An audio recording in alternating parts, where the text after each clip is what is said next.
washed to the sea. Peter and Paul and the memorial service for Mary Travers last night at Riverside Church, where thousands turned out as they sang Blowin' in the Wind. This is Democracy Now!, democracynow.org, The War and Peace Report. I'm Amy Goodman. In his first speech before the United Nations General Assembly this September, President Obama optimistically pledged that the United States would not only support the Millennium Development Goals, but would, quote, set our sights on the eradication of extreme poverty in our time. Earlier this year, the IMF and the World Bank warned the financial crisis posed a serious challenge to reducing poverty. The World Bank predicted the economic crisis could push another 53 million people in the global south into poverty. Well, according to the latest numbers from the UN, we're now up to 2.7 billion people around the world who survive on less than $2 a day, 1 billion of whom live on less than $1 a day. Given the dire statistics and the widening gap between rich and poor, how can we see the eradication of poverty? That's the central question of a new documentary, The End of Poverty. It's narrated by actor and activist Martin Sheen. The film's been described as an inconvenient truth for global economics. It premiered at the Cannes Film Festival, opens in New York this Friday. This is an excerpt that features political scientist Susan George discussing how debt repayment fuels poverty in the global south. Let me give you just one statistic, which I worked out in minutes, because otherwise it's incomprehensible.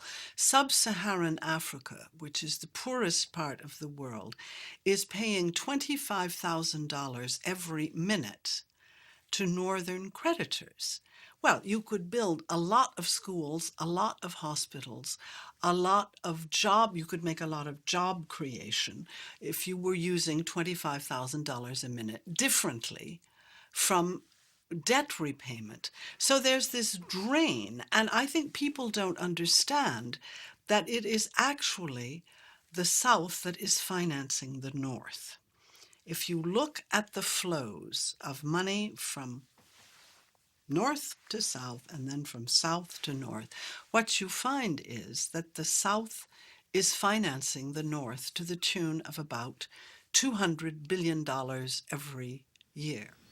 An excerpt from The End of Poverty. Philippe Diaz is the award-winning director of the film, joining us here in our Firehouse studio. Welcome to Democracy Now! Thank you for having me. Is the end of poverty possible? Why did you do this film?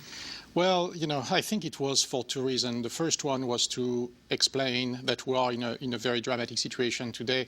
I think much more dramatic even than global warming, because, if, as an expert says in the film, we are consuming today 30% more than what the planet can regenerate. We are in a very dramatic situation because world population increases every year, and it simply means that we will have, for us in the countries of the North, to be able to maintain these great lifestyles we will have to plunge more and more people below the poverty line in the countries of the South.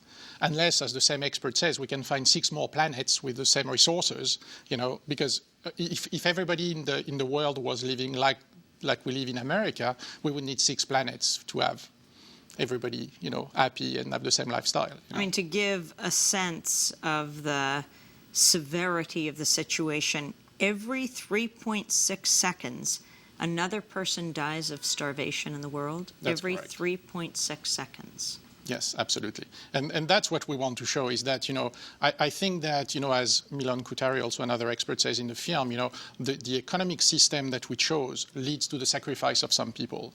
So how many people will we accept to let die or to annihilate until we wake up and want to change the situation? Because it's where we are. Until we thought that the resources of the planet were unlimited, we could understand, the other theories about global economics. But today we know they are limited. And we know that we are consuming more than we can regenerate. So what do we do? Philippe Diaz, give us a brief history lesson. Go back centuries to 1492. Well, yeah, we decided, after doing a lot of research, I thought that we cannot, the most important for me was the actual time, meaning the present.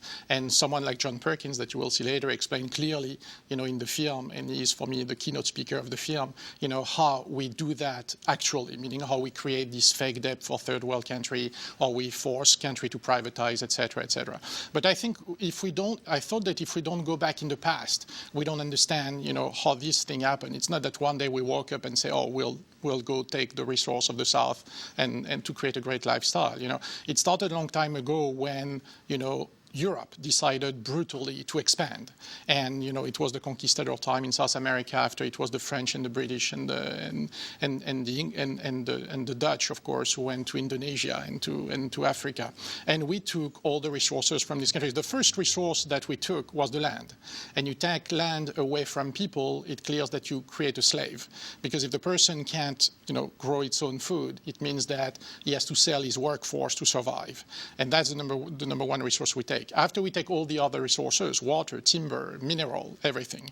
And clearly we built a system, it's very funny, like if you think about it, how do these small countries like Great Britain or France or even worse, Holland and Belgium became these huge empires. They were a very small country with almost no resources whatsoever. And they became the greatest empires. How?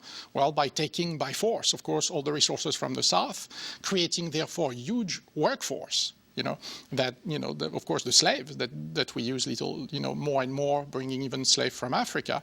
And after, of course, we created this system where, today, if the countries of the South say, okay, we will stop to give you our resources and our workforce, the economies of the North collapse immediately. The US, Europe, Japan, Korea, etc. We cannot function without the resource of the South. And unpaid almost. We pay maybe, 10% of the value of these resources. And it's why, if you want, because we are consuming more than what the planet can regenerate, it means that to maintain our lifestyle in the North, we will have to create more poverty in the South. And that's what we do every single year. There's no other way. Let's go to an excerpt of your film that deals with sugarcane workers in Brazil. It features Jaime de Amorim of the Coordinating Landless People movement and begins with Maria Luisa Mendoza, president of the human rights group Rede Social. São Paulo is the largest state that produces ethanol in Brazil, and at the same time is the richest state. And just to give you an example, last year, 17 workers died in the space where they work. They die of exhaustion. Another 419 workers have died in consequence of their work. In addition to several cases of slave labor in the sugarcane workers that the Ministry of Labor has been registered. A visão que os empresários têm do trabalhador sees the worker as a é slave. ainda a visão de escravo. Eles não se desvencilharam. They haven't rebelled, so today growers have a much easier way to accumulate wealth than during slavery. Back then, the boss was the slave's owner. He had to take care of the slave's health and food. He had to take care of the shelter, even if it was the slave's quarters. Today, the boss has no such concerns. He just has to drive the truck to the outskirts of the city. The truck loads up, he takes them back, no more worries. How does that concept fit into your film, Philippe Diaz? Well, it's the same if you want. What I try to show is that from the beginning, we continued the same system up to today. Just the tools change. Like slavery never stopped, and the pressure put on southern country never stopped. Now we use other kind of tools, like John Perkins explained very well in the film, the tool of the economic hitman. We create fake debt. We force people to privatize. And by the way, just as a little example, if I gave, if I chose the title "The End of Poverty" with a question mark, is to answer one of the eminent experts, in America, which is Mr. Poverty in America, Jeffrey Sachs, who run around the world with Bono and the ministers and this and that to explain that the way to end poverty is by giving mosquito nets and fertilizers. In his book, and he's credited, for example, in Bolivia for having ruined the economy of Bolivia by forcing massive privatization when he was an advisor to the then government.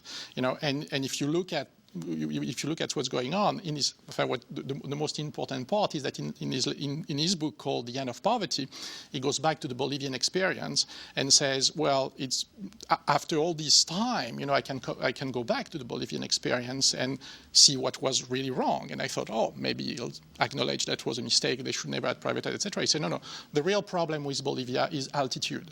The country is too high in altitude, is why they are in poverty. So you can imagine that if you have these kind of experts who are ready to say these kind of things, we are in very serious trouble, because not only we have created this system, for 500 years where we have been taking all the resources from countries and transforming their people in slave. But on top of that, we are continuing to broadcast these kind of absolutely absurd ideas that by bringing mosquito net and fertilizer will end poverty.